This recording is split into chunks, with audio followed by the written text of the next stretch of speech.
नाजरीन, 6 अगस्त 1945 की सुबह अमेरिका के B-29 जंगी जहाज ने लिटिल बॉय नामी एटम बम हिरोशिमा पर गिरा दिया। ये किसी इंसानी आबादी पर फेंका जाने वाला पहला जौहरी बम था। इस एटम बम को जमीन से टकराने में 44.4 सेकंड्स लगे। जमीन से टकराते ही ऐसी तबाही हुई कि जिसके बारे में सोचते ही इंसान कांप उठता है।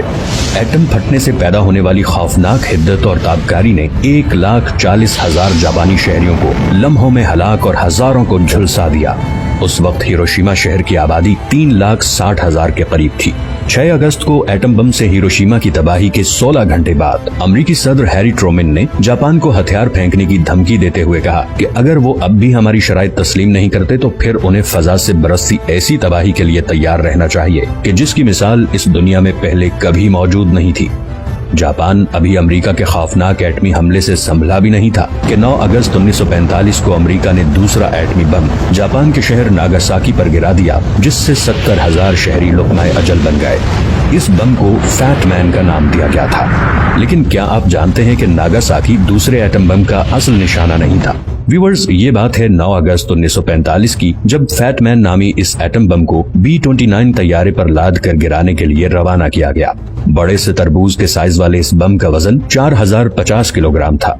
दर हकीकत ये एटम बम मनसूबाबंदी के तहत जापान के सनती शहर कोकोरा में गिराया जाना था, लेकिन मौसम की खराबी और एयरक्राफ्ट में ईंधन की कमी की वजह से इसे नागासाकी में गिरा दिया गया और भारी भरकम बम तेजी से जमीन की तरफ बढ़ने लगा। 52 सेकंड्स तक गिरने के बाद बम जमीन से 500 फीट ऊंचाई पर फट गया। घड़ी में वक्त था 11:02 जब खुम्बी की शक्ल का आग का एक बहुत बड़ा गोला उठा, जो कि फैलता चला गया और देखते ही देखते इस आग के गोले ने पूरे शहर को निगल लिया। नागासाकी के साहिल पर खड़ी तमाम कश्तियों में भी आग लग गई थी। कोई ये जान भी न सका कि उनके शहर के साथ हुआ क्या है। एहसास होने से पहले सब कुछ खत्म हो चुका था। नाजरीन, अमरीकी एटम बम हमलों से सिर्फ लाखों इंसानों की मौत और 2 शहरों की तबाही ही नहीं हुई, बल्कि हजारों अफराद मोहलिक बीमारियों में भी मुब्तला हुए।